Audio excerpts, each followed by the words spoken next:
साक्षी हत्याकांड की पूरी कहानी। साहिल खान ने क्यों मारा साक्षी को?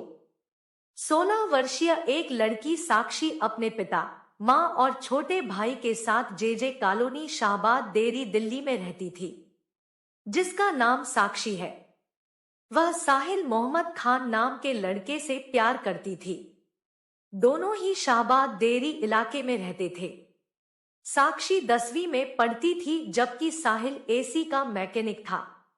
दोनों की जान पहचान बढ़ने लगी, मिलना जुलना होने लगा। साहिल से पहले साक्षी की दोस्ती प्रवीण नाम के युवक से थी। उसका 1 साल पहले प्रवीण नाम के लड़के से ब्रेकअप हो गया था। साहिल और साक्षी की जान पहचान काफी पुरानी थी। तब तक साक्षी को ये पता नहीं था कि साहिल का पूरा नाम साहिल खान है। साहिल गले में रुद्राक्ष पहनता था और हाथ में कलावा। साक्षी के पास शक करने की कोई वजह ही नहीं थी। साक्षी उस पर काफी विश्वास करती थी क्योंकि दोनों की दोस्ती काफी लंबी थी, लेकिन पिछले कुछ समय में दोनों की बीच रिश्तों में तकरार शुरू हो चुकी थी। साहिल को शक था कि साक्षी प्रवीण के साथ दोबारा से रिलेशन में है। साक्षी ने प्रवीण के नाम का टैटू भी बनवा लिया था। साहिल को शक था कि साक्षी अपने पूर्व बॉयफ्रेंड प्रवीण से बात कर रही है, जो साहिल को पसंद नहीं आया। इसीलिए साहिल ने कुछ दिन पहले साक्षी को धमकी दी कि वह उसे जान से मार देगा। जब साक्षी को साहिल की हकीकत पता चली तो वो उससे अलग हो गई, लेकिन ये बात साहिल खान को बर्दाश्त नहीं हो रही थी। साहिल लगातार साक्षी से संपर्क करने की कोशिश करता रहा। वहीं दूसरी तरफ साक्षी अब साहिल से रिश्ता रखना ही नहीं चाहती थी।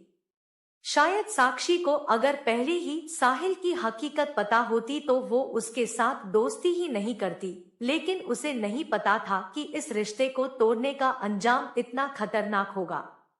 इसी कारण दोनों के बीच झगड़े के वजह से बातचीत नहीं हो रही थी।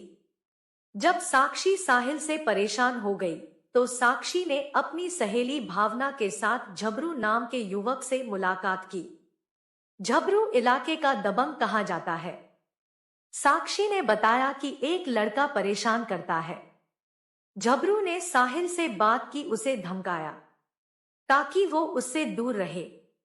झबरू का सपोर्ट मिलने के बाद साक्षी को हिम्मत आ गई। साक्षी तंज कसते हुए साहिल से कहती है, ज्यादा बदमाश है क्या तू? कहाँ चली गई तेरी बदमाशगिरी? साहिल खान इस बात से इतना नाराज हुआ कि उसने साक्षी को मारने का प्लान कर लिया। जिसके साथ इतने सालों तक दोस्ती का रिश्ता था, उसी लड़की की मौत की स्क्रिप्ट साहिल ने लिख डाली। उस रात उसने काफी ज्यादा शराब पी और फिर निकल पड़ा साक्षी को मौत देने। मौत भी ऐसी कि जिसकी कल्पना से ही रूह कांप जाए। यहीं से साक्षी का मर्डर करने का साहिल ने तय कर लिया। रात में साक्षी अपनी एक सहेली नीतू के बेटे के जन्मदिन की पार्टी में गई हुई थी। जब वह वहां से वापस आ रही थी, इसी दौरान साहिल ने उसका पीछा किया और एक जगह पर रोक लिया। रविवार रात साहिल ने हैवानियत की सारी हदें पार कर साक्षी की चाकू के 40 से अधिक वार कर बेरहमी से हत्या कर दी। साहिल बीच सड़क पर साक्षी पर चाकू से ताबड़तोड़ हमले करता रहा। इस दौरान वहां मौजूद कई लोग मूक दर्शक बने वारदात को देखते रहे। किसी ने भी साहस दिखाकर साक्षी को बचाने का प्रयास नहीं किया। साहिल पर इस कदर खून सवार था कि चाकू मारने के बाद भी उसका दिल नहीं भरा। उसने एक बड़ा पत्थर उठाकर साक्षी पर ताबड़तोड़ हमला करना शुरू कर दिया।